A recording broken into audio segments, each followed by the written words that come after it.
What would you do? What would any of you be willing to do? Would you brave the channels panel? Would you dodge and burn? What would you truly do to master Photoshop? Aye, Captain! There be some problems below deck. Some of the men are struggling with Photoshop and they're starting to get restless.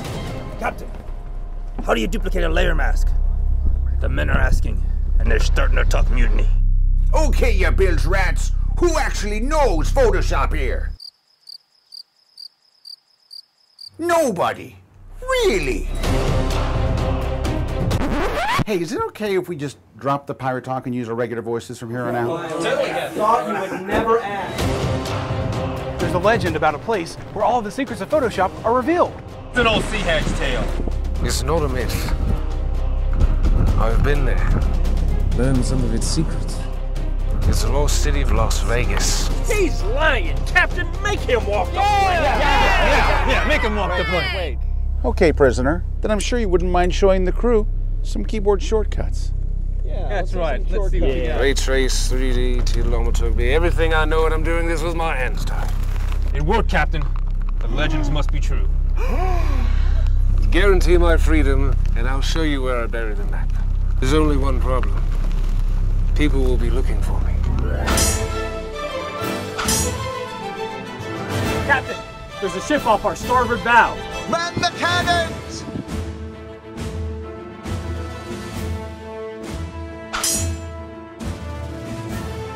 Sword! Wrong movie! Better. Say hello to my little friend.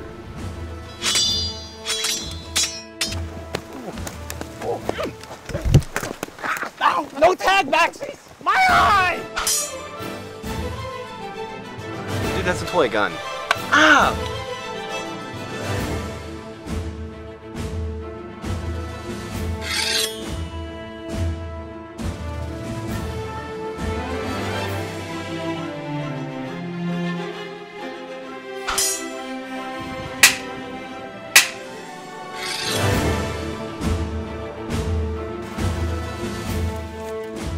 Dark Shadow. We meet again. There should be a captain in there somewhere. Por favor.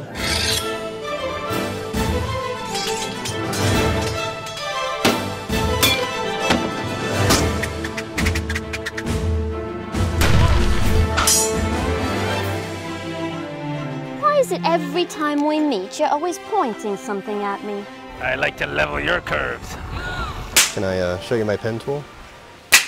I'd like to bevel your edge. Can I stroke your path? And there'll be danger along the way. Mermaids, Blackbeard, Adobe product managers, Savvy. What are you waiting for? Dig! Dig!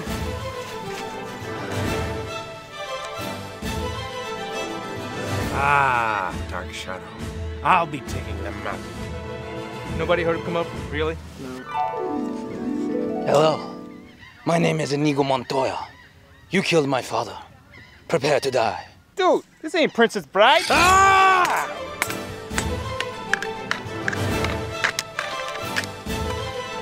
I'm off to Las Vegas.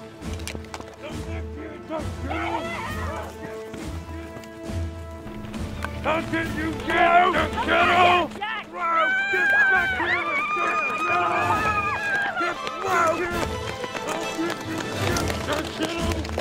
Get back here with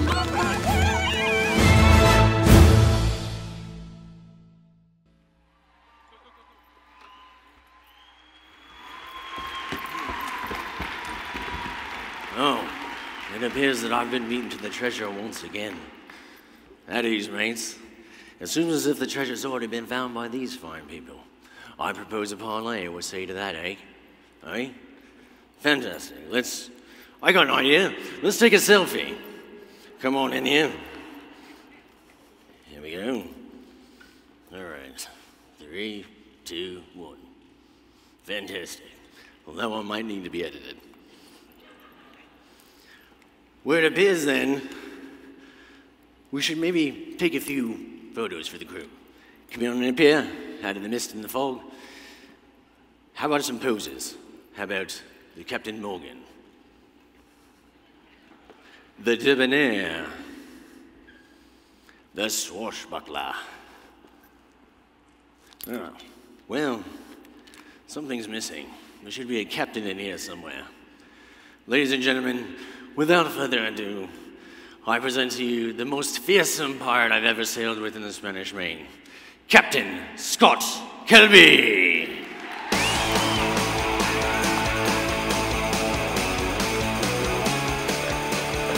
All right, good morning, everybody.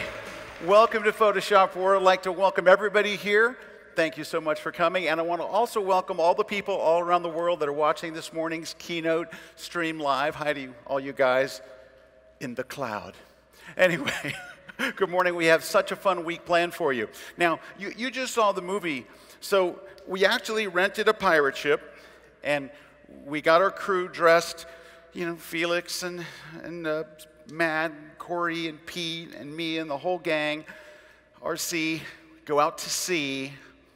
We're shooting out at sea in pirate outfits. As you might expect, it was very professional. Everyone acted very professionally. It was tightly scripted. There were no mistakes. It went flawlessly, as you'll see.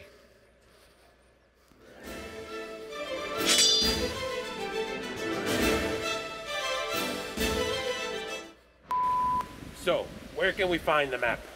Can you repeat the question, please? Dude, that's a toy gun. Ow, Charlie! That really hurt! Scene C, take 4. Booty in your face, Nicole. Were you guys taping that? Would you brave the other one? Would you brave the channels panel? Poke him in the eye. No, I won't dodge and burn. What? Pirates got a little GQ, you know what I'm saying? Like Luna stuff. I'm Adobe A certified. Just be like, Action!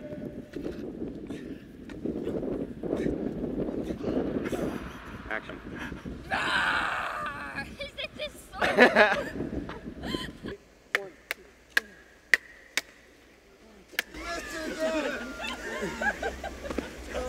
Okay. Dig! Action! Well, what'd you find? Well, sir, you're not gonna believe what we found under the sand, sir. What's that? More sand. Well, keep digging. Here, I'll help. And action. Sorry, dude. Ow.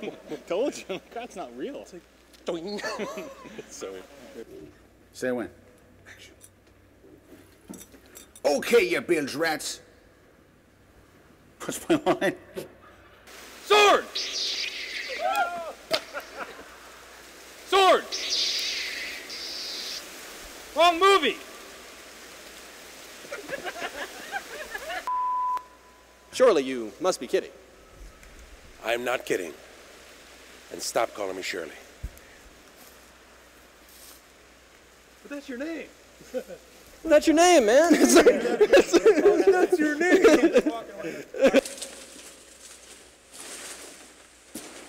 Action. I like to level your curves. Oh, you gotta do better than that, Meredith. You gotta keep laughing.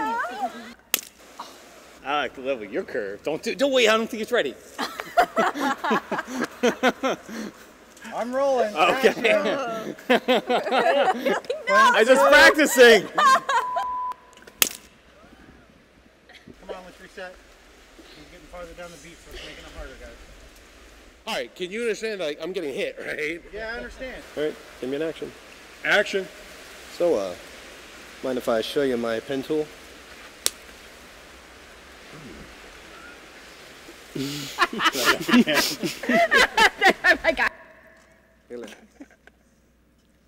Action. I'd like to bevel your edge. Oh, did you hit him? Yes, he really hit me. I didn't. I just kind of. You be fast. They were Oh, I'm not allowed to hit you? Just to let you know, that's metal and it hurts.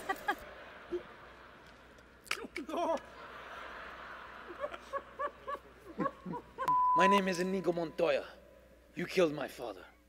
Prepare to die. Wrong movie. Action! What the hell did I say? Action. Let's try that again. Sorry. Okay, let's do it again. Take 47. Okay. All right, let's go. Wait.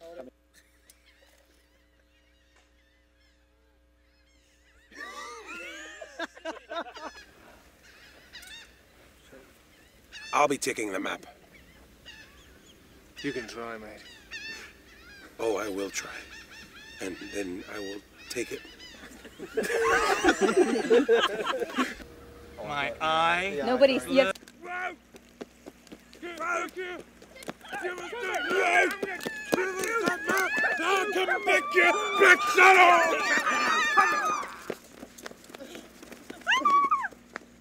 All right.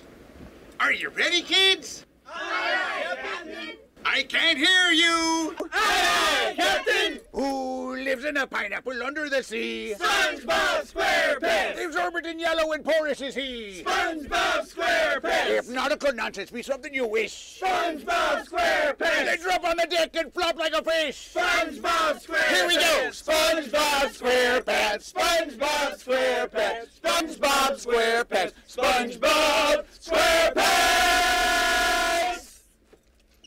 Did everybody see that? Because I will not be doing it again.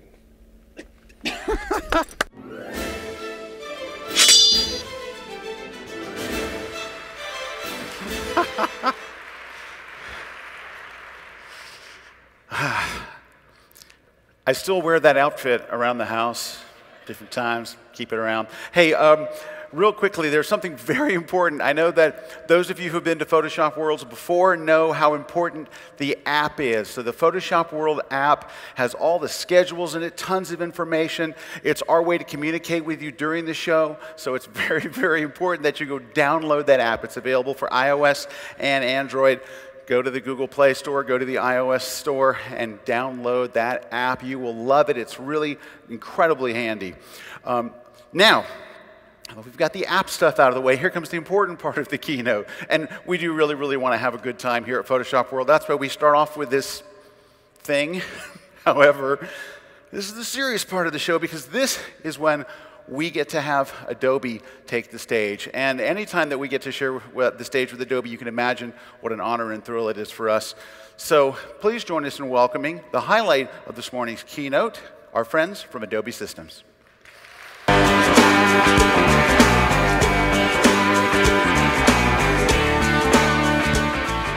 Thank you very much.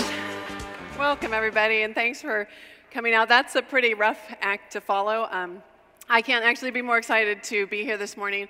I can't believe that you all are here at 9 a.m. I wasn't even sure that they had a 9 a.m. in Vegas. So it's really good to see you. You all continue to inspire me with your imaginations, with your visions, and with your passion. And so I just want to take a moment to thank not only Scott, but also Kelby One for creating this incredible platform where all of us can get together. We can get together as creative individuals. We can share our thoughts. We can learn about new technologies. And we can use this to really push ourselves as well as our art. We all know that our industry is constantly evolving, and it's evolving at an unprecedented speed. And this evolution, it provides us with new and exciting ways to communicate with each other as well as with the world. And many of us have experienced firsthand the fact that our traditional roles, whether we're photographers or we're designers or we're videographers, is in constant change right now. These silos that we used to be in, they're breaking down, they're merging together. And so it's really important today, in order to continue to create compelling and dynamic content in such a rapidly changing world, that we have the tools that we need. We need the tools that will allow us to collaborate with the people that we work with, whether those people are next door or around the world. And not only do we need these tools, we need immediate access to the new technologies. We need these technologies across multiple devices, the multiple devices that we're using while we're producing the highest quality content possible so that we can keep our viewers engaged. So to tell about his collaborative experience with his sons and his family this summer, as well as his creative process, I would like to bring to the stage a man who has, well, he's inspired an industry, Mr. Joel Grimes.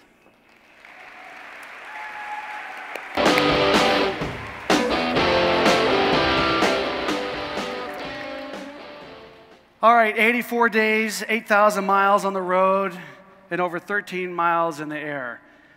On June 5th, I left my home in Phoenix and headed up the West Coast, all the way up to Canada and eventually down to Denver, teaching workshops and working on self-assignments, and then eventually took off 15 days for Iceland. All the images you're going to see here were taken in those 84 days. Even, in fact, I got a chance to shoot some stadium shots on the Broncos, one of their preseason games. So during this trip, I got a chance to do all sorts of techniques that I've been working on. Things like stitching for panos, stacking for long exposures, strobing on location, bracketing with ISO to get a 32-bit file using ambient and strobe all in one shot. Also strobing with ND filters to get very shallow depth of field. During this trip, I was thinking about how much has changed since I started photography back in 1972 as a freshman in high school. I know you guys don't think I'm that old, but I've been around for a long time. And now we're in 2014, and it seems like more people are creating today than ever before. And I just read that it's estimated that next year there will be over 100 billion images created and shared for us to see. I call this the creative revolution. And personally, I think I'm having more fun today than I've ever had in my 30-year career, thanks to Adobe for giving us the tools to create. However, with this explosion, sometimes we feel like a small fish in a big sea. So the question I have is, how do we get past that? And as I talk around and meet photographers, I'm always trying to encourage people to get out there and create new images. And I think the question that I ask people is, with all this technology that's changed, what has not changed in the last 150 years since photography first started? Well, it still takes an artist to create. And whether you're creating an image in camera or manipulating images using tools like Photoshop or Lightroom, it all comes down to the creative process. You take away that creative process, and what do you have? Well, I'm going to let you on a little secret. The greatest thing that we possess as artists is the fact that we're unique, one of a kind, and there's no one on the planet just like us. This uniqueness is what separates us from the masses. There's this little saying that I heard once that says that an original is always worth more than a copy. And this is the drum I've been beating over and over as I speak across the country. Now, I got a chance to spend 15 days in Iceland with my boys, Benjamin and Aaron. And it was really fun to watch them work. And in fact, it dawned on me that the roles are starting to slowly reverse. These guys used to follow me into the field. Now I'm following them into the field. And I was thinking about, as we were shooting, what tools are we going to have 30 years from now? And you see us standing here. This is actually a video clip, a still from a video clip. And we're standing here on a lonely road in Iceland. And Aaron was doing the video. Ben is shooting a 100mm lens, stitching 3 rows to end up with a huge, large megapixel high-resolution file. And I'm shooting the 17 tilt shift lens left and right and ending up with a 32-bit file.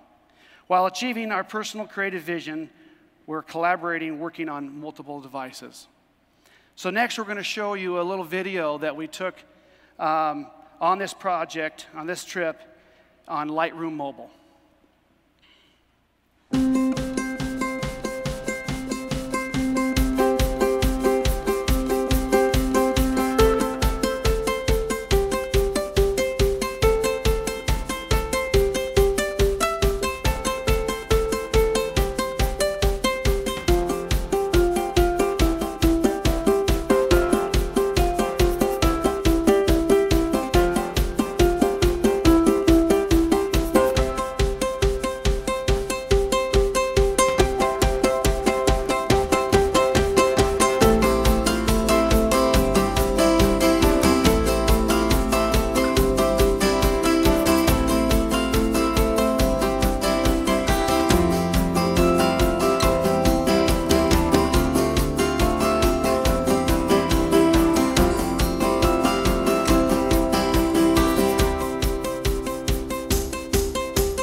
Fantastic. And I just want to thank Joel personally, just because he has always been an inspiration to me.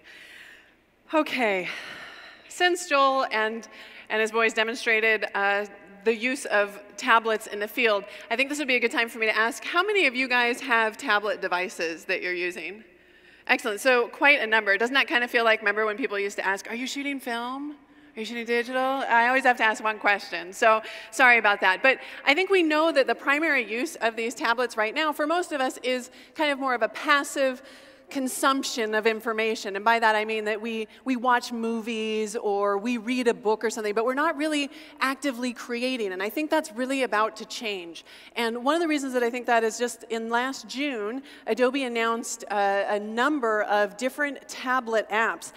We announced Photoshop Mix, we announced Adobe Sketch, Adobe Line, Adobe Voice. All of these are free iPad apps. And in fact, we also introduced Ink and Slide, which is hardware that goes along with these. What I want to do is I want to start this morning.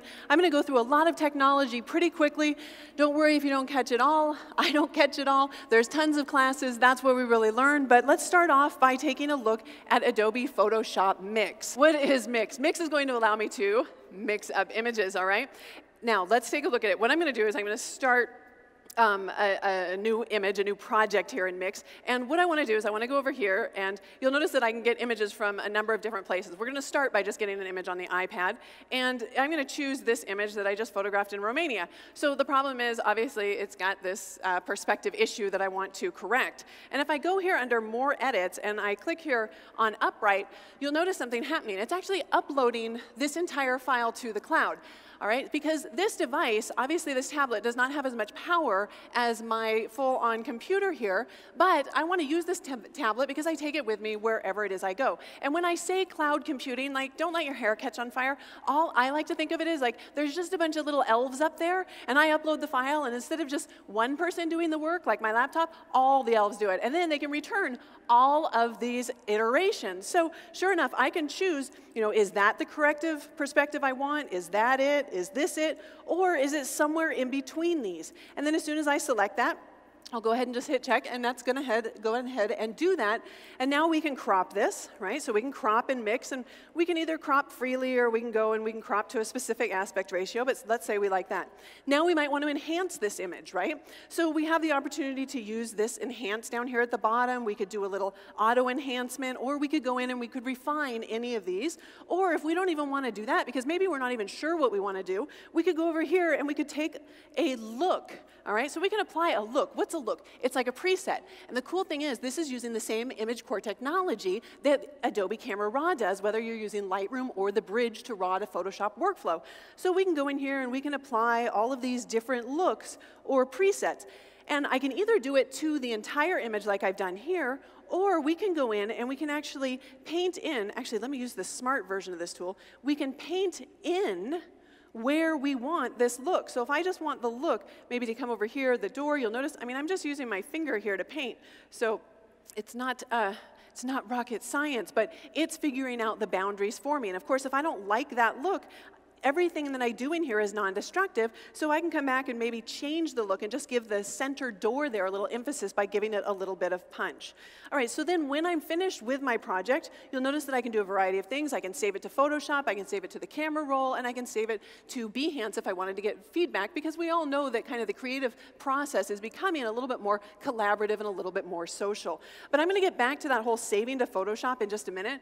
I want to show you first that we can get images and make projects from different places. Your images don't have to be on this iPad. So look at right here, I can go down to Lightroom. So any of those collections that I've synced in Lightroom, I can access the cloud from Mix. So let's say I want to do maybe a composite of two different images. And I kind of liked that little jellyfish there, so I'm going to select that one as my first image. And then I'm going to select a second image. We'll return back there, and I kind of like this tree image right here. Now I want to manipulate the tree image, so I'm just going to, did you see what I did there? It gave me a tip and I read it. Okay, I got it. All right. So I'm going to rotate that around, and we're going to make this a little bit bigger and just fit that. What I want is I want that tree to kind of, look at that branch. It's going to go right down into that jellyfish. So if I want to select the jellyfish and move it down or make it a little larger, that's fine. But right now, they're really not blending very well. So I'm going to select the tree layer again, the one on top, and I'm going to tell it to cut it out. Now, I can use the Smart tool here, or just the basic tool will be fine for me for right now. I want a very large brush size, and then I'm simply going to use my finger and swipe across there. Now, it's giving me the exact opposite, so I'm just going to tap invert. It's a hard edge, though, and I want to go ahead and feather that, so we'll just add a big feather. Now, I can go ahead and reposition the jellyfish down a little bit, just so that it just barely touches that tree. I'll go ahead and hit OK, and then we'll just lower that down a little bit. But what usually unifies composites, I mean, these aren't very unified, right? They don't have the same color, the same tone. So let's go ahead and apply some looks. And I've got this great look here, this kind of cyan look. So I'll apply that one first to the jellyfish, and then I can also go back and I can apply it to the tree as well.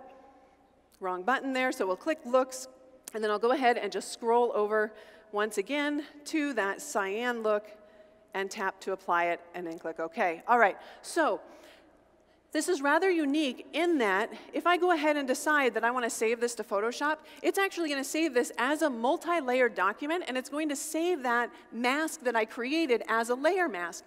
So that's really great that I can start my creation here and then move to my laptop in order to refine the edge or work on it a little bit more. But we can also go the other way, and I think that's really interesting. So let's go back to the gallery for a minute, and I'm going to make another new project here, and I'm going to select this flower this time, this little sunflower, and I just want to quickly crop this, and let's pick 2:3 aspect ratio, and I might just want to maybe resize it, make it a little bit larger. That looks good. And now what I want to do is I want to add a little look. Okay, no problem there. We'll swing over. There's a vintage look, but there's one that I like even more. That's this nice warm fade. So now I've got this look applied and everything, but I actually want to grab an essence. I want to grab one of my layers from one of my multi-layered documents that I've already created in Photoshop. So I'm going to click on the second icon there, and this time I'm going to travel to the Creative Cloud. Travel. I'm not sure that traveling. Okay, I'll work on that word next time. I'm going to go to Creative Cloud, right? And I'm going to go here to my edges. And sure enough, I have a few edges that are just single layered, but look what I can do if I have a multi-layered document. Let's say I select this man.psd. Well, I want to open this file, but I don't want to use the whole image. I just want to extract out layers. So now what's happening is from the cloud, it's downloading this, it's analyzing all of the different layers in here, and it's going to actually then split them out for me. It's actually going to ask me where it is, which layer it is that I want. So here we have it. And we can just drag with our finger around those areas, and then see how at the bottom it split them out. So I can either choose to work with the background or with the figure or with that black edge. And sure enough, there it adds that black edge with all of the transparency and Photoshop mix. So not only can I save to Photoshop, I can also grab assets from Photoshop and bring them to Photoshop Mix. And of course, if I want to, when I'm finished with this, I could go ahead and share this on Behance if I wanted to get more feedback from the community. So I think the times are really changing. I think that we're kind of redefining how we create, and with all of these new tools and apps that Adobe's creating for our tablet devices, it really gives us a really powerful way to start creating no matter where we are. All right, let me go ahead and I'm going to scoot over to my computer now. I just need to enter in my password. Okay. Oh, look, I have a little office reminder. Evidently, I'm supposed to be at a keynote. Okay, good. Glad I didn't turn that off. All right. So, how many of you guys, or can any of you guys tell me how many new features have been added to Photoshop CC? Okay, honestly, I can't either. I know that there's more than 50, but really, and I shouldn't be telling you this, sometimes I have to go back and watch my own movies to kind of remind myself how these features work. But that's not the worst part, you guys. The worst part is like, I'm watching my video and I learn something new. I know, it's very awkward. It's awkward for me too, but there's just so much going on and it's hard for me to focus sometimes. All right, so what we're seeing right here is we're seeing Lightroom. We see the 3 images. We've all talked about HDR before. We know how to do it. I'd probably go over to the Develop module, I would turn on auto sync, I would crop the files, I would remove the lens distortion and all that stuff, because when I hand off all 3 of these files to Photoshop to merge them to a single HDR file, it will take all of that under consideration. But what is new is the ability to use Camera Raw as a filter, not only in 8-bit or 16-bit images, but with 32-bit images. So in the past, certainly I could have come in here to HDR. You're wondering why I just made it magically happen, because I don't have a lot of time, and I was overtime last night, so I'm trying to save time tonight, but I'm really not saving any time, and 1, it's not tonight, but 2, I'm not saving any time because I'm telling you why I'm trying to save time. All right, anyway, right here, we used to have all these tools. These tools are great, but I don't remember these tools. I remember Camera Raw. I use Camera Raw all the time. So I'm going to say, no, let's stay in 32-bit, remove the ghosts, right? So if anything changed between exposure, and then tone in ACR. So what this does is it actually continues building that 32-bit file. It takes the slice from each of the different exposures that it likes. It creates the 32-bit file, and then it converts it automatically into a smart object so that my Camera Raw as a filter is non-destructive. So once it does that, it's going to bring up the Camera Raw dialog box, and then we can make all those changes that you guys love to make with HDR. Oh boy, here we go. We're going to bring up those shadows. We're going to bring down those highlights. We're going to add that contrast. We're going to add that clarity, and why not make our eyes bleed with a little saturation? Okay.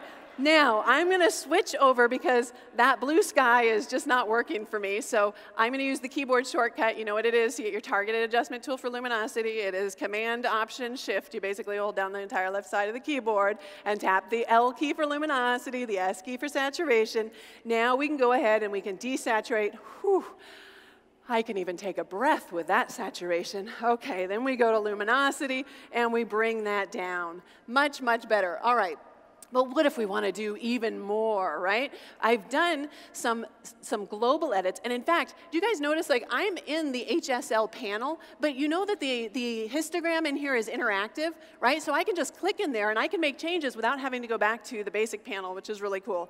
But what I want to do is I want to add a graduated filter. Now, what I see most people do is they're going to set up this so it's like a decrease in exposure. Let's reset sharpness, but we're going to bring it down. But everyone's very tentative, right? They don't want to cross over that mountain because they know if they do, it's going to start darkening down the mountain. But what if we want this sky area to have the same effect? Well, now we can, because I can scoot this down. See how it's darkening the mountain? But I don't care, because look what they've got. They've got a brush in here. And with this brush, I can go in and I can paint this out of the mountain. And it's not just the linear gradient or the graduated filter, it's also the radial gradient that has this new brush. But wait, as I quote Russell Brown, there's more.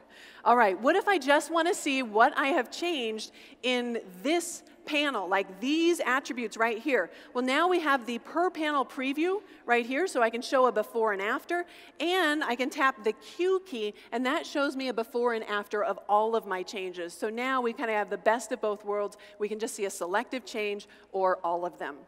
All right, a few other things to point out. If we didn't like this cloud here, I'm just going to select really quickly my advanced healing brush. You guys know that we used to be limited to spots, but now I can go ahead and I can actually paint with this brush. In addition, we've got a nice new feather slider here. If we wanted to reduce noise, there's a new color slider. Gosh, if you're using the Photoshop to, the Bridge to Photoshop workflow, you guys know that there's all sorts of new workflow settings. It's crazy. All right, stop talking, move on. Okay, I'm going to cancel out of that. We're going to go over here. We're going to open up another image here. And in this image, I'm going to convert it to a smart object. And the reason I'm doing that is to show you that underneath the filter menu, check out all these new blurs under Blur Gallery. I know we had a few of them before, like Field and Iris and Tilt, but they were destructive filters. Now with Photoshop CC, they're non-destructive filters. And we've added the path blur and the spin blur. If I select the spin blur does what a spin blur does, right? It's going to spin something. It's going to rotate it around. It's great for rotating tires, for pinwheels. You can always move the center axis off here by just holding down the Option key. Pretty cool. But for this image, I want to do something a little bit more. So I'm going to undo spin blur, and we're going to apply a path blur instead. So path blur, this is really cool. You guys know, some of you have seen my work. I love motion blur. Here, what I've got is I've got the ability to change the direction of the blur. So let's just increase the speed of the blur. And then I'll show you just by moving this, see how it changes the direction? All right? So it's kind of like you're going a certain direction in the car and how fast you're going in the car, but then your car can also go around a curve, right? So I can actually change the direction of this curve. I can add more points if I want to, right? So I can go ahead and I can add a ton of points here. Now, I know this is getting really a little bit crazy with the blur, but I just want to show you, you can also change the blur shape. So now you're in a car and you're going around a curve, and when you pan with your camera, you can move it however you want.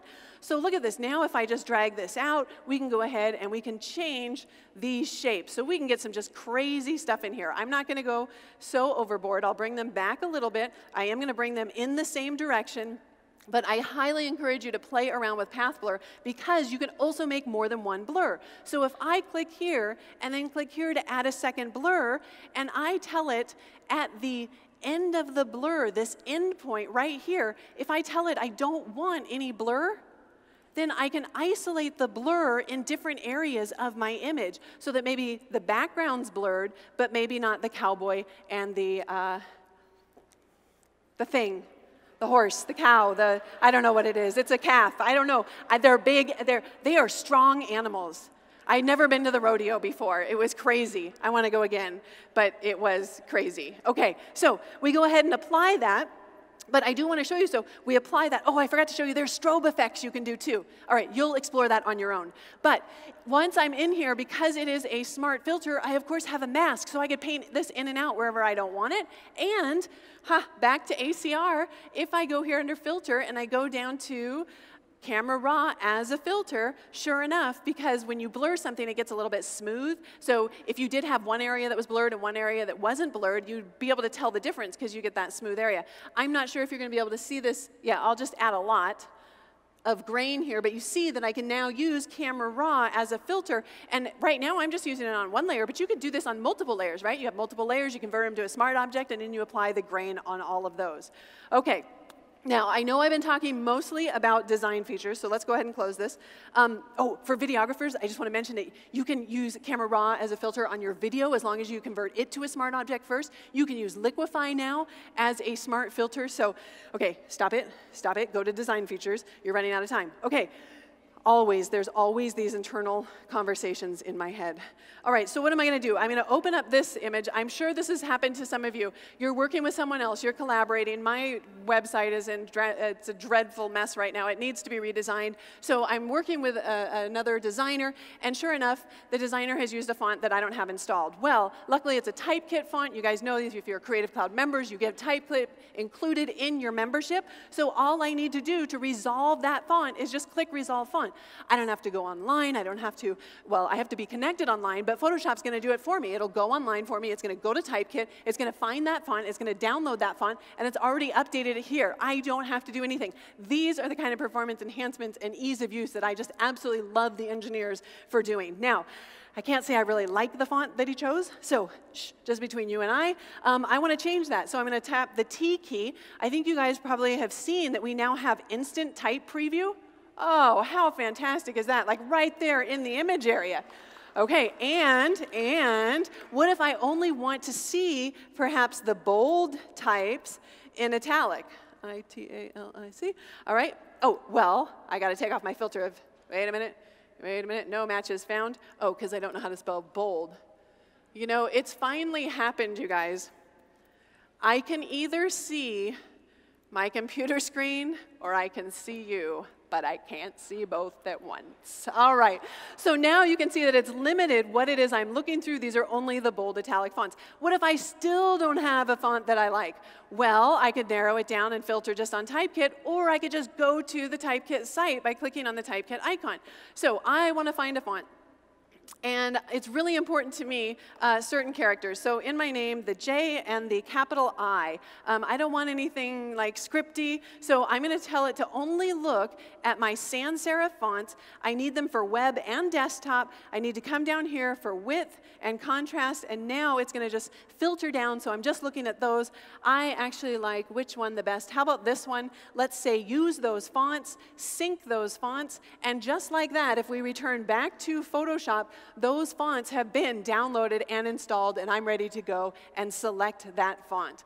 So if we come here to my font, there it is right here. We can go ahead and choose it. So awesome new things with, with typography. Also, you know, you can have your paragraph styles and your character styles. You can now set defaults for that as well. Okay, something else to just show you. I'm going to select the Move tool here. And I'm going to select this layer. Now, this layer, it happens to be clipped with a layer underneath it. And that layer underneath it is this rectangle. And I double-clicked on it. It's a smart object, and that allows me to edit the smart object in its own window. And if I tap the A key, because that gives me the direct select tool, A is for direct select, B is for the brush tool, C will give you cropping, and D is for your default colors, E is for the eraser tool. If any of you want to learn the alphabet, come by the Adobe booth. All right, so I have selected this, and then what I'm going to do is I'm going to use my live properties here, and we can just use our scrubby sliders, and you'll notice mine are unlinked, right? So I'm only moving the top left corner here. But if I go ahead and we look at both of these images next to each other, so if I go to arrange and I tell it to tile these right here, when I tap save, you'll notice that all of those rectangles were rounded at once. So this is a live dynamic property. Because it's a smart object, it's going to allow me to go in and refine my design very, very easily. All right, let's go ahead and close that. And let's go ahead and zoom in. I just want to zoom right in here. All right, and I'm going to grab my Move tool again. And you can see that I have a bunch of icons. We now have smart guides. They've been, well, we had smart guides before, but now they've been enhanced. So sure enough, I can use them to align things. But when I select this third icon and I move it over, you'll notice that I also start seeing the distances between my objects. So I know right away that there's 58 pixels in between those. I can quickly go select, and once they're in line, I already know. It's much, much more easy for me, kind of more free form, to move things around with the enhanced smart guides. Now, let's scroll down to the bottom right here. What I've got here is I've got a layer. It's this layer right here at the very top. It's this video icon. Now, I'm not an icon kind of person. I don't create icons. I'm terrible at it. But what Adobe announced with Creative Cloud subscription is the availability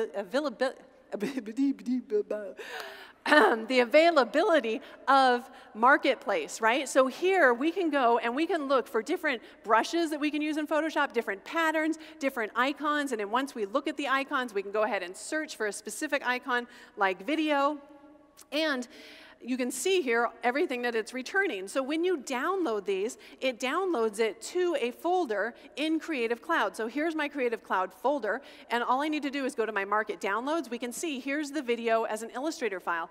But you'll notice that there's a little icon over here in Photoshop. That's a linked smart object. It's not an embedded smart object. So the great thing about this is if I've shared this folder with Creative Cloud and someone else is collaborating with me, if they double click on this file and they open it up in Illustrator, let's say they select it and they go, gosh, it's way too thin. Let's go ahead and add a fill to that. When they save that and they close it and we come back over to Photoshop, you'll notice that not only that instance, but all instances of that linked smart object are going to be updated. So tons of new features for designers. Oh, there's one more if I have just time for this.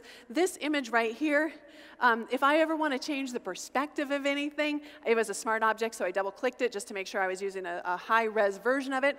If I come down here to edit, and then I come over here to perspective warp, and I drag out my two rectangles right here, I'm just going to cover the whole image, right? And then I define the perspective here by just moving this up a bit. We'll go ahead and move this down. What am I doing? I'm defining the plane of the front of this temple, and then I can do the same thing in the back here. I'll just move this down a bit and then move this up. And now, if I want to change the perspective, I'll just go to the warp, and then we'll shift-click right there. And now check it out. I can actually move that in perspective if I need to change or if I need to composite something else with this. So really cool technology. Now, before I wrap up, all right, I want to show you one other thing, and this other thing happens to be very, very near and dear to me. So I'm going to go ahead, and we don't need to save this. I'm going to scoot back over to my iPad, all right? and we'll just use that password instead. And I'm going to scoot over to iBooks. I want to show you something that I just created. I think that there are a lot of us who have thousands and thousands of images. And we have so many projects that we want to do, but we just don't seem to have the time to get to them. So how can we fix that? Well, one of the things that I've been wanting to do is I've been wanting to self-publish my own books electronically. But in the past, there wasn't a really great way to do this. And why not? Because in the past, there was no fixed layout. So that if someone moved or changed from horizontal to landscape, everything would reflow. If they changed the font size, everything would reflow. My photos are no longer with the text that's with them. I want control. Some of you know, I consider myself tidy. I'm a control enthusiast. I want the design to be laid out so that I can tell my story in the way that I want it to. Because I know I publish stuff to social media all the time, but I want a complete body of work. I think that what we put into our images, it is worth that. Your images are worth collating and creating and publishing a final book out of them. So, the other problems that arose, besides the fact that there's no fixed layout, is that, well, how do you, there's digital rights management issues, right? Because there's other ways to do fixed layout. I can do a PDF file, but if I want to sell this in 50 stores around the world, how do I keep control of my intellectual property? And then there's the whole third thing, which is, how am I going to collect revenue from all different countries throughout the world? So this fixed layout through InDesign helps me do this. So let's just scroll through a few of these pages so you can see. This was a book that I published a number of years ago. I wanted to republish it because I wanted new pictures, and I also wanted to update the techniques. But you can see that I can still zoom in. All of my text is live. If I want to navigate this, there's a lot of different ways. I can navigate by thumbnail, or we can change that. I can navigate here by a table of contents. This table of contents is automatically generated if we set up our files right in InDesign. I can add bookmarks to specific pages that I like. I can even do a live search, so no matter what page I'm on, if I know, for example, that I want to figure out what I've talked about with tone curve, I can go ahead and search, and there it tells me right within this document, there's where I talk about tone curve. And in fact, if I navigate to the end of the book here, right here, you'll notice that there's actually some hyperlinks as well. So if I have additional information that I want to link to from within my book, I can go ahead and do that. So if we can just, that should give you kind of a flavor of the book, but let's switch back over here to my laptop for a moment. You can just see here that I'm in InDesign, and this is my book file. Now, you don't have to create a book file, right? I was collaborating with a designer. I know my limitations. She made the book look a lot better than I could have done by myself. And so we cut up the book into chapters, and the reason that we did that was so that she could be working on one chapter while I was working on another chapter. So the book file is right here, but you could do it all in one simple InDesign document. We used master pages. Master pages are pretty darn important, right? They're going to help you with the kind of the overall look and style, the feel, the consistency of the book. If you know InDesign, you're probably already using master pages. Certainly, you're already using your paragraph styles and your character styles. You can see we've got them laid out down here. All right, so the benefit is once you've set this up, you can just go underneath the layout menu, and you can just use the table of contents here by accessing those style sheets or those paragraph styles that you've created. And then it's as easy as going to File, Export, if you're just using with a single document, or since I have a book document right here, we can go ahead and we can export this book to EPUBs. All right, once we export the book to EPUBs, and it's sitting here on my desktop, if I double click on that EPUB, you can see this is the electronic publication. So yes, I chose to publish mine through iTunes because iTunes Connects allows me to update it really easy, and I manage my sales and everything through that, but you're not limited to it. You can go ahead and if you want to update your, or sell your book through either Barnes & Nobles or through Amazon, that's perfectly fine. But you can see even here between my different devices, so the tablet device and my desktop device, I have the exact same layout, and so the experience is really the same. So this is solving all my problems. I've got the fixed layout, I've got the control, I'm able to use a third party to do all the financial transactions, and they control and they take care of me with my intellectual property. And just on a side note, I happen to be making a larger percentage of each sale of the book. So, all right, in conclusion, what does this say? What was I saying up here this whole time? I think today we have more I know that today we have more opportunities than ever before to create and to share our stories, and not just locally, but globally, worldwide. And with Creative Cloud, you have access to all of the tools that you need to create anywhere, anytime, and with anyone. Thank you very much for your time. Have a great show. Thank you, Julianne. Thanks, Julianne. So a lot of people come to Photoshop World the day before to take part in our in-depth workshops. And yesterday, we did a pre-conference on studio photography, and it was sponsored by Canon. Well, they are going to give one of the people that were in that pre-conference an amazing camera as their prize for best shot of the day. And you guys get to choose who that winner is. Please join me in welcoming our friends from Canon.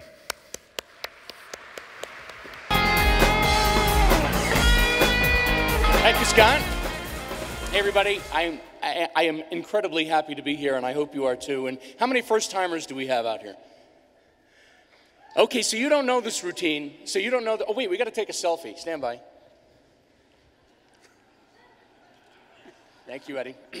Okay, so what do we got here? We have an opportunity, an all-day program, to have two explorers of light teach lighting and process and output. By the way, I administer a program at Canon called Explorers of Light, and these two, Jack Resnicki and Hall of Famer Eddie Tapp, and Mikey Sheris from Canon assisted in this effort. So we actually had a studio, a full commercial studio, complete with cyc wall, commercial lighting, C-stands, everything, professional models, hair and makeup. It was outstanding. And people who had never had an opportunity to use commercial lighting products and in this environment with all of this commercial stuff had a chance to test their skills that they learned from Jack talking about lighting and output with Eddie Tapp. So what we're going to show you are the three semi-finalists from their effort. And then you guys are going to pick the best image, and that person's going to win a Canon 5D Mark III with a 24-105 f4. How outstanding is this? This is the best odds in Vegas. Okay, show the images.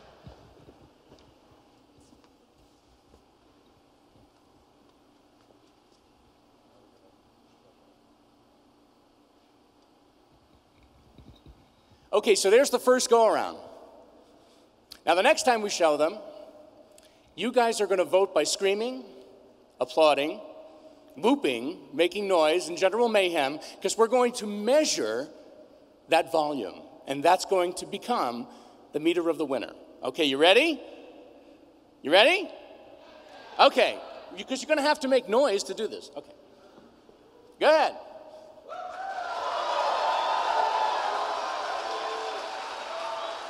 Number two.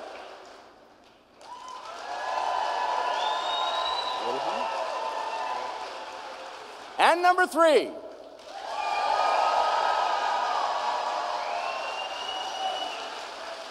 Well, it appears we have a winner. And that winner is number three. Now, who was the winner?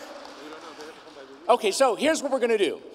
You know who took the photograph, whoever you were. Come over to the Canon booth and claim your prize. And a public service announcement. Somebody got so excited about shooting their pictures and seeing their results, they left their phone in the pre-con.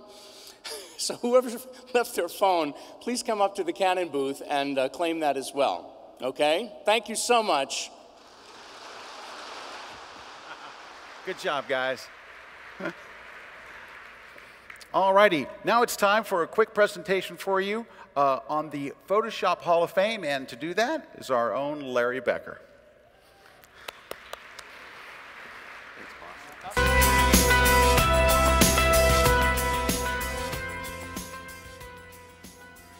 Thanks.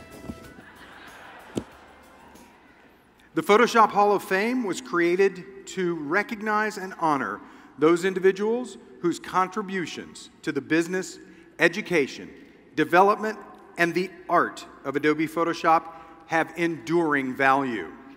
This year, we are honored to induct two creative geniuses into the Photoshop Hall of Fame. Now, let's meet this year's inductees. The first inductee this year for the Photoshop Hall of Fame is Adobe's Photoshop architect, Russell Williams. Russell got his start in both photography and computers at the age of 12. Learning the ropes was a combo of hard work and a little help from Dad.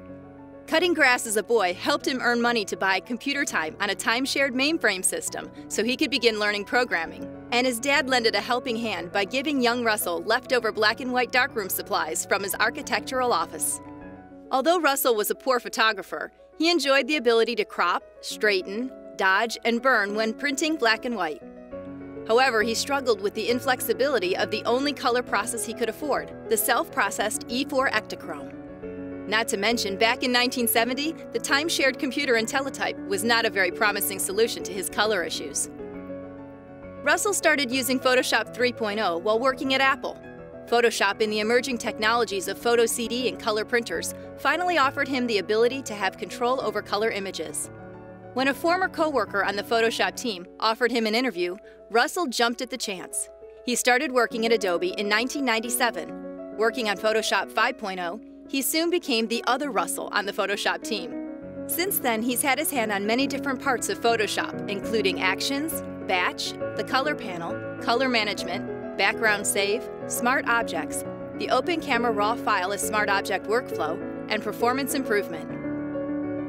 In his current role as an architect, he spends time making sure new things fit with existing things and implements features and fixes bugs. At one time or another, Russell has heard every engineer on the team say, "I didn't know it could do that." Russell's professional career is full of proud moments, most notably having his name on the Photoshop splash screen for 17 years and seeing the amazing variety, depth, and originality of the work people can create with Photoshop. It's been a gift for Russell to work amongst smart, innovative people, creating tools so widely used by creatives. Coming to Photoshop World allows him to see firsthand how his efforts have been put to good use and experience the level of creativity from the Photoshop enthusiasts.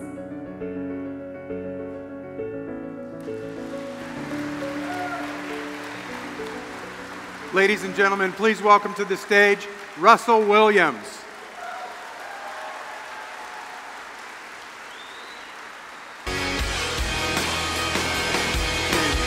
For a picture, we're looking out here. Congratulations. Say a few words. This is quite an honor. I just wanted to demonstrate the first thing I did was with Photoshop when I got it, version 3.0.5 in 1995. I did the kind of thing that a lot of people do. I cranked up the saturation. I threw on a rainbow gradient and added a little clip art. I hope I've learned a little subtlety since. It's an incredible honor for all of us who work on Photoshop to enable the amazing and outrageous and beautiful art that you create with what we do. Thank you.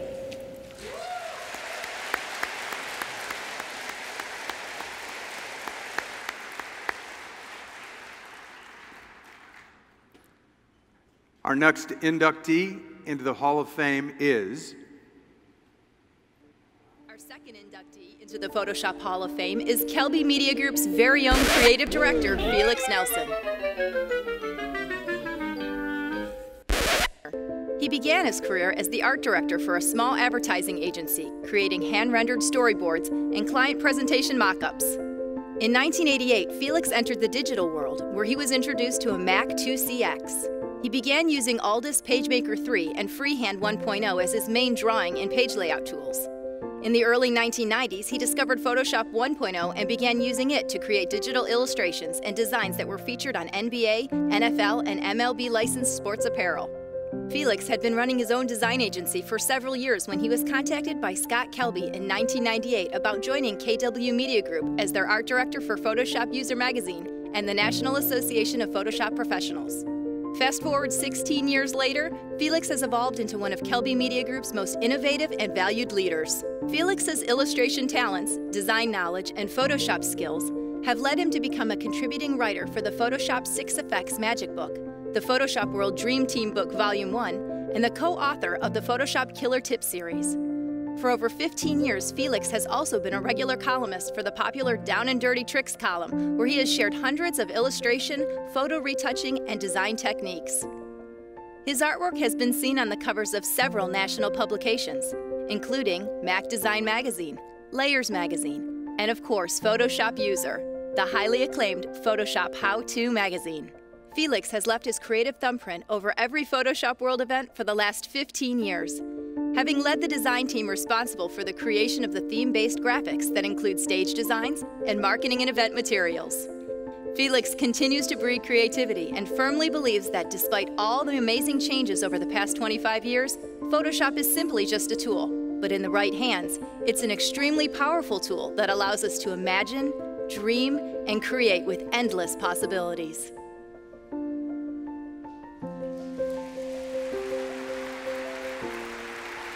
Ladies and gentlemen, please welcome to the stage our own Felix Nelson.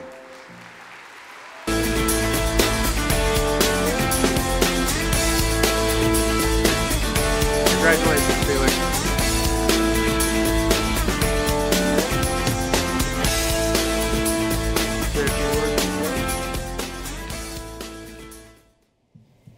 Well, thank you. So, a few months ago, Scott walks into my office and he tells me, you know, Felix, we're going to induct you into the Hall of Fame this year. Now, you would think my first reaction would be, that's awesome, great, thank you, hugs, kisses, mwah, mwah, mwah. No, that's not what I say. He comes to my office and he tells me, I'm going to be inducted into the Hall of Fame. I say, no, I'm not. I tell Scott, no, I'm not going in. So he looks at me and he says, well, Felix, why not? I said, Scott, I said, of all the people that I know that deserve to be in the Hall of Fame, I said, I don't know of anybody else that deserves more to be in the Hall of Fame than you. I said, I work for a guy that has been the #1 computer book author for, I think, 9 or 10 years in a row. He teaches Photoshop at our one-day seminars to hundreds of people. He teaches to thousands of people, and he teaches Photoshop here at Photoshop World. I said, Scott, I can't be in a Hall of Fame that you're not in. I said, it's just not right. Well, he looks at me, and he says it in a way that only Scott can say it and not be insulting. He looks at me and he goes, Felix, that's the dumbest thing I've ever heard in my life. So he said, I can't induct myself into my own Hall of Fame. I said, I created it, I founded it. He said, that's dumb, I can't do that. I said, well, I can do that, I'll induct you. He says, no, that's stupid, you can't do that either. He said, that's like the guy that invented the Rock and Roll Hall of Fame putting himself in it. I said, yeah, but Scott, the guy that created the Rock and Roll Hall of Fame wasn't a musician, so that wouldn't work. So we're going back and forth, and imagine 2 grown men standing in an office like a couple of 5-year-olds. Yes, you are. No, I'm not. Yes, you are. No, I'm not. Yes, you are. No, I'm not. So finally, he gets kind of fed up, and he said, you know what? That's it. You're going in. That's it. You're going in the Hall of Fame. I said, fine. He says, fine. I said, okay. So we leave, and he goes to work, and I go back to work. And now, you know when you have an argument with somebody, and you think of just the right thing to say about an hour later? Well, that happened to me that night.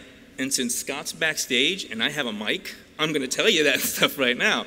So I went home and I thought about what Scott had said, and I realized, he was right. He was 100% right. It would be silly for him to induct himself into a Hall of Fame that he founded. And so I couldn't argue with that. But what I don't think he realized is that, when he came up with this idea back in 2000, we were in a small office above a bank building, and my desk was literally 4 feet from his office. So when he first came up with it and he told me about it, I was right there. The web developer that made the website, he sat 3 feet from me. So I was right there. I designed the logo for the Hall of Fame. When we picked out the trophy, Scott and I looked through catalog, we found the trophy and we decided what it was. So I was right there. When we inducted the very first Hall of Famers, I was on the end of the stage and I was handing Scott up the trophy to induct those people into the Hall of Fame. When we inducted 2 of my favorite people in the world and the people that I most admire, Jack Davis and Burt Monroy, I was there. I created the slides for the video. So I've been there all along. So I feel just like Scott. that I feel kind of silly about it because it's something that I helped create, something that I helped nurture. So while I understand, what Scott meant, that's the very same reason I kind of felt kind of silly about it. Then the other thing I thought about that night, I was so busy arguing with Scott about why I shouldn't be in the Hall of Fame, I never thanked them. I never thanked the man. So, I went back the next morning, and Scott was out of the office, out traveling, probably teaching Photoshop to somebody. And I contacted him, and I apologized for being a jerk. And I said I thank you, because I really do. I believe it's an honor and a privilege, and I'm really humbled by it. So thank you all very much.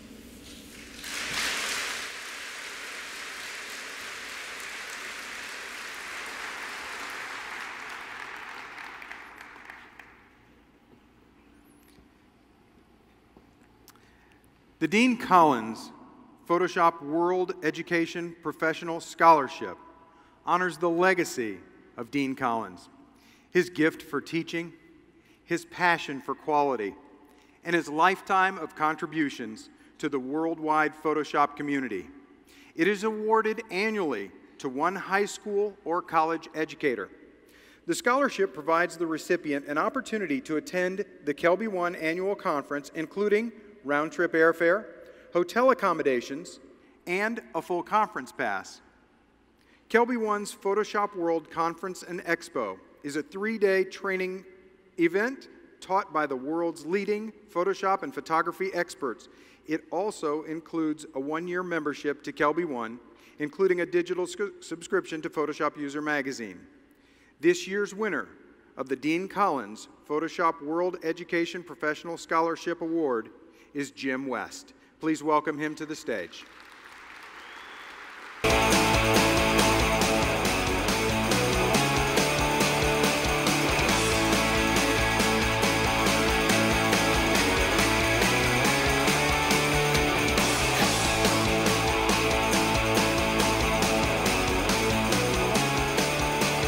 Take your time, Jim. There you go. Nobody told you. Well, congratulations. Okay, we got to face this way. Here, wait, okay. You just totally messed me up. Congratulations. It's an honor. Thank you.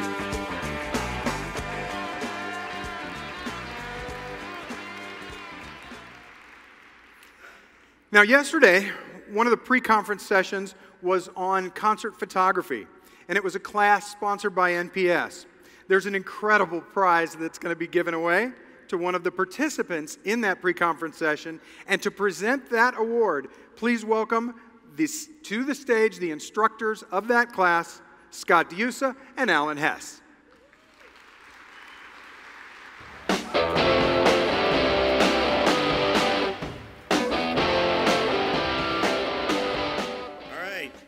Well, everybody, yesterday Alan and I had a great time with our concert photography pre-con workshop. This is the 10th time that we've done this, and I got to say that the images from this class are getting better and better every single time we do it. This is what we call real-world concert photography, and in the real world, when you have a deadline for images, you have to submit them on time. So we had our class, all 45 sold-out people, submit a single image to us by 10 o'clock last night, and then Alan and I had the tough job of actually choosing 3 images, and we're going to give away a great prize here. We're going to give away a Nikon D810 with a 24 to 85 lens, valued at almost $4,000. But you guys have, thank you. But you all have the job of picking the winner. Now, you've had a little practice with this already this morning, so this should be pretty simple. So what I'm going to do is I'm going to show you the 3 images first, so hold your applause, and then we're going to show you the 3 images again. And of course, you know how it goes. By round of applause, you're going to pick the winner of this wonderful prize. So let's show image number 1, please. This is by John Rice. Okay, image number 2. This is by Michelle Coro. And image number 3 by Darren Clark. All right, now we've seen 3 incredible shots. We're going to go back, and you guys got to make some noise for these images. Make noise for your favorite. So, image number 1.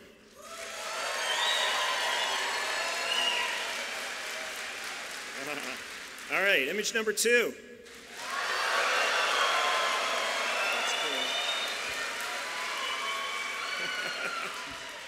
And number 3. Wow. Well, I think we have a clear winner. Image number 2, Michelle Coro. Awesome. Now, Michelle, meet us after the keynote right over to the side to collect your prize. Now, we're not done with the fun stuff yet.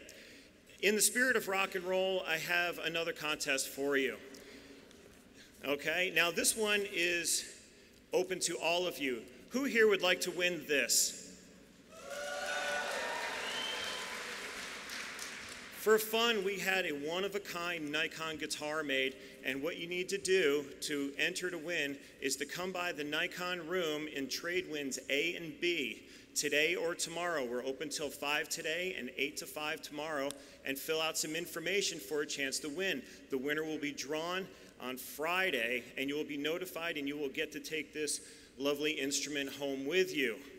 So come on by the Nikon room and see us, and this is open to all of you sitting here in this audience. So we hope to see thousands of people come right through that room, so that should be a challenge. But thank you so much. Congratulations, Michelle, and have a great conference.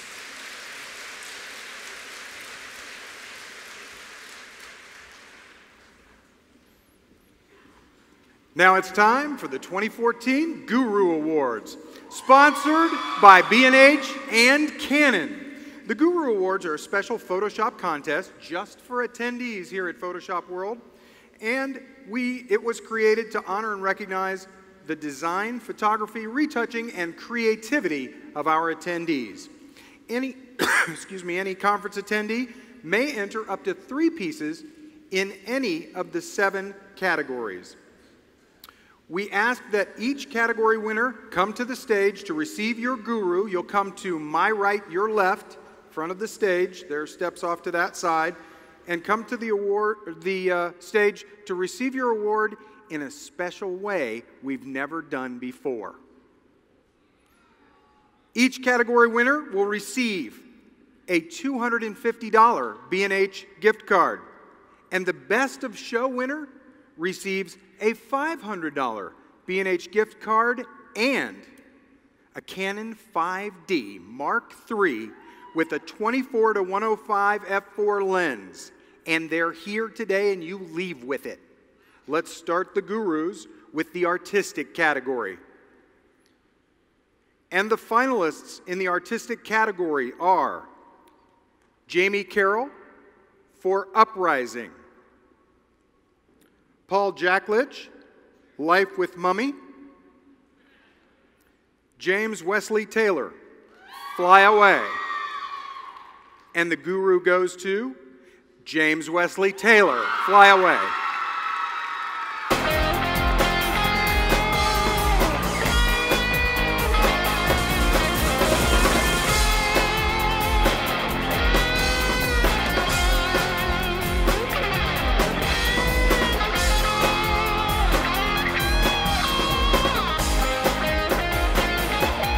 James, get your picture taken right here.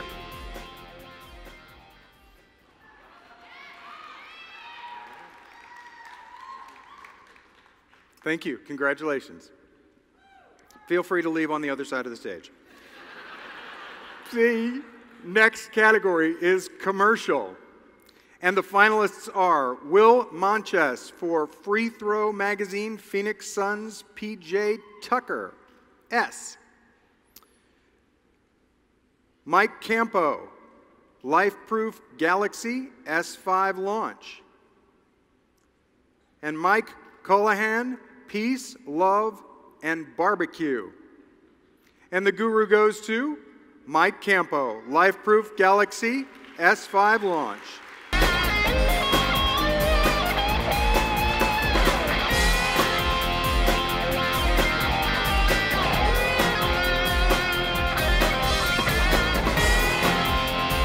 That's the way to do it, Mike. It's got the whole game show run going on. All right.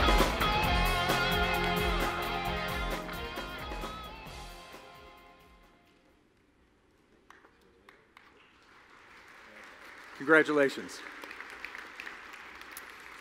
In the illustration category, the finalists are Patrick Lamontagne for Bruno,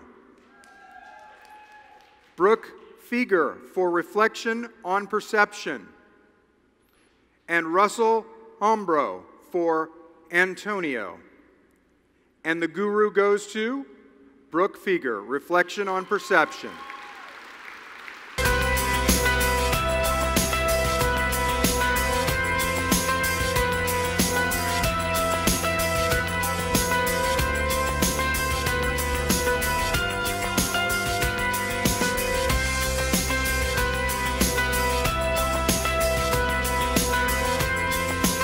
Okay, so you're supposed to be doing a game show run to come up, but not if you're wearing a nice dress or skirt. Brooke, did I say your name right? Okay, I blew it. Brooke Fieger. We're going to do that again. Brooke Fieger. Congratulations, Brooke.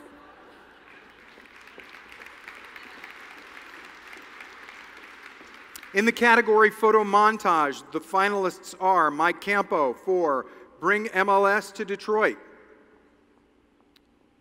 Dominic Coco, I'm sorry, Dominic, I blew it, Apocalypse Berlin, and Jamie Carroll for Fire Flux. And the guru goes to Dominic Kokosinski for Apocalypse Berlin.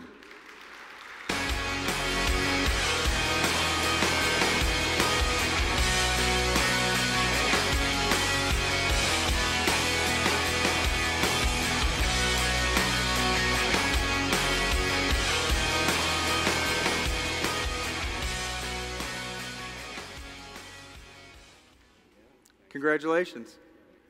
I was wondering, I said Kokosinski? I'm glad you recognized it. Thank you. Congratulations. In the photography category, Regina Pagels for Trinity,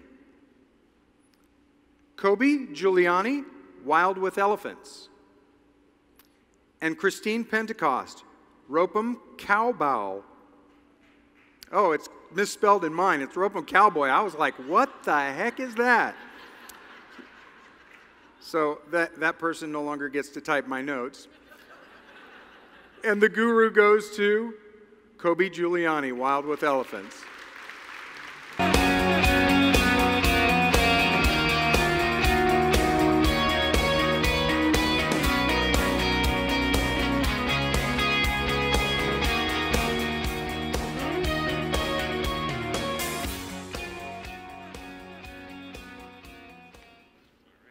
Congratulations.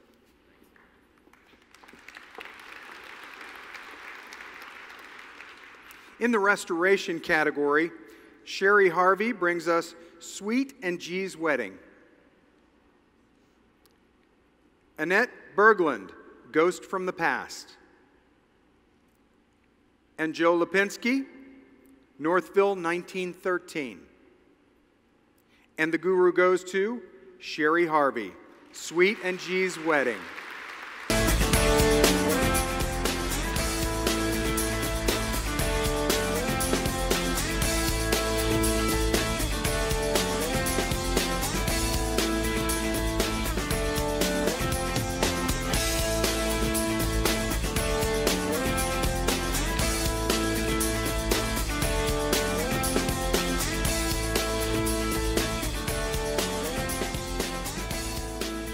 Congratulations, Sherry.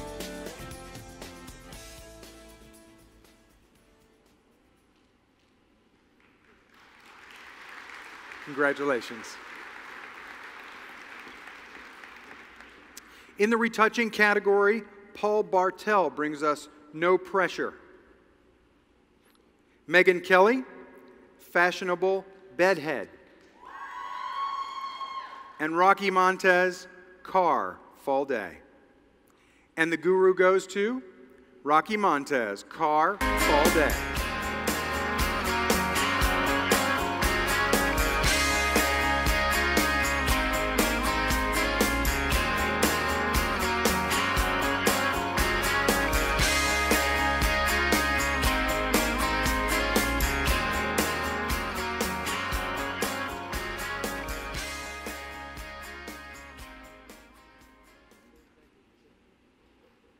Congratulations.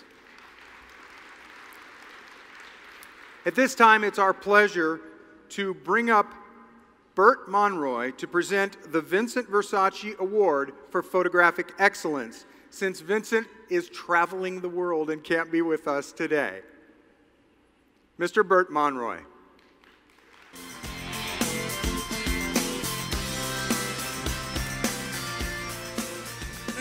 Thank you. How you doing, Larry? So I got a long list, and last time I gave this, Scott was back there saying, hurry it up, but he's not back there, but I'm not going to take my time, so don't worry. I got a long list here, and I noticed a couple were taken out, but we'll get to that in a minute. The winner of this year's Vinny gets the Epson 3000 printer, a 1-year subscription of Adobe Creative Cloud, an X-Rite Color Monkey and Color Checker Passport, Main Media Workshop, free attendance to one of my workshops, though it does say that room and board and transportation are not included, a 1-year subscription to lynda.com, a 1-year subscription to Kelby One Training, the On1 software suite, a Westcott 6 in-1 reflector, a Low Pro Slingshot camera bag, a Nick software collection by Google, a Pinasangaro 13x19 portfolio, Expo disc, I guess that's all one thing there, a Hoodman loop, an upstrap camera strap, a signed copy from Oz to Kansas, and a signed 20x30 Versace print. It says see attached JPEG, but there's no attached JPEG. Now, I've been doing this award for him for quite some time now, and there's two other things that were kind of eliminated. One, the lint from his pocket. I don't think everybody ever got that. And the other was a dollar bill. Now, he took it out, and I think the reason he took it out is because he's never paid me for all those $1 bills I gave out, and I know he's not going to pay me in the future. So I decided to add that as a prize for myself, a brand new $1 bill. And the winner is, because I don't have it, oh, please. Deb Uskilka. Usilka?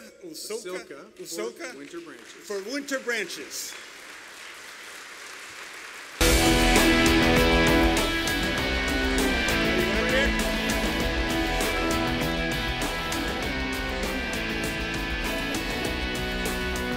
Bert, come over so you can get your picture taken. There you go.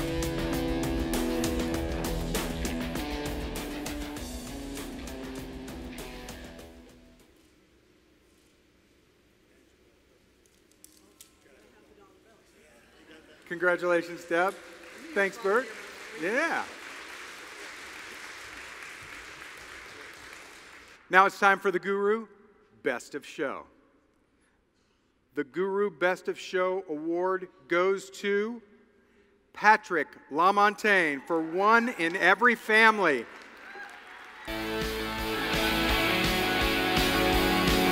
I was standing next to Patrick last night at the meetup, and I so wanted to say, I'll see you on stage tomorrow, but I didn't say anything. He didn't know.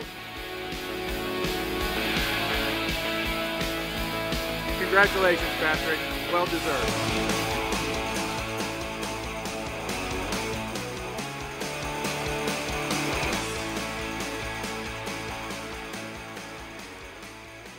Congrats.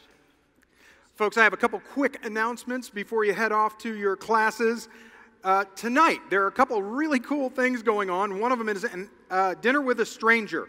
Dinner with a Stranger, you need to go to the registration desk. We've made reservations in advance at several restaurants here on property, and we know a lot of you come to town by yourself. You'd like to meet up with other people that are here as part of the conference, but you don't necessarily know anybody else here. Well, you go to our registration desk. It doesn't cost anything extra. You just pay for your meal when you go to dinner, and we'll give you a badge that says, I'm a stranger, and you become part of this group that goes to meet up at this restaurant. So that's how Dinner with a Stranger works. You look for somebody with the badge on that says, I'm a stranger. Don't wear those other places. The next thing is also tonight, And if you don't have a ticket, it's sold out, but it is going to be a blast. It is the after-hours party. It's going to be at GameWorks. Now, GameWorks is a different location than GameWorks used to be. A few years ago, it used to be over where the Coca-Cola place is on the MGM side of the street. It's not there anymore. It's at a different location. It's, I believe, the Town Center shopping center. And you will need to grab a cab there. What I would do and what I'm going to do is I'm going to take my party ticket, go outside at the cab line and go, who wants to split a cab? I'm going to the party. And find other people that have a party ticket and go with them. And then it's just like a couple bucks a person. So we'll see you there tonight at GameWorks. Midnight Madness is tomorrow night. This is a lot of fun. You won't learn a darn thing. It is an after-hours event where we have some fake game shows and contests and all kinds of silly craziness and stuff that will absolutely surprise you. And it starts at 10 o'clock. The tickets are free, but they're going to be handed out here, right outside the door here tomorrow morning at 7:30. So right outside this door at 7:30, the first 200 people in line get a free ticket to come to Midnight Madness tomorrow night. The expo floor opens at 1 o'clock today. As Scott said, I want to remind you one more time, please download the free iPhone or Android Photoshop World app to stay up to date with the latest information. And also, Ajna, who runs our social media, asked me to mention a social media thing for you guys to write down. So anytime you want to share your Photoshop World moments, you should use #PSW, hashtag PSW14. That's it. We'll see you at the show. Have a great day. Learn a lot. Have fun, guys.